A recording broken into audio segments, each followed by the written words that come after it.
I most certainly didn't wake up that morning and think that there's a possibility that I'll be shot today.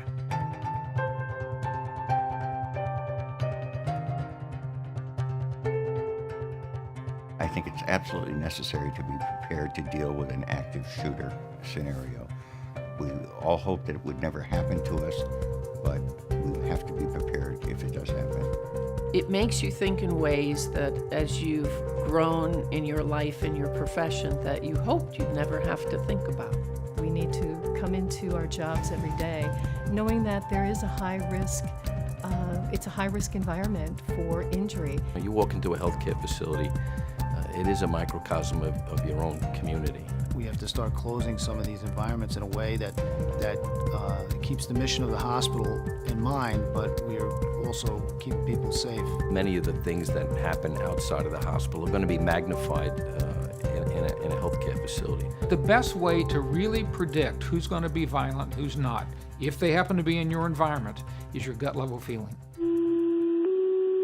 Attention, Chardon Rescue. We have an active shooter. Repeat, active gunshot. Well, the call came in about 2:30 in the afternoon to the operators that there was a man with a gun on the 8th floor of our tower building.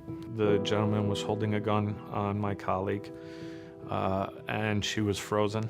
The fear of God in her eyes, and there was another staff member, kind of the same scenario. In actual shooting situations, people tell us it feels very often like a dream or a movie. It seems so unreal, and the first reaction many people have is disbelief. Within 15 to 20 seconds, multiple calls were coming in now that shots were fired, so we knew what the location was.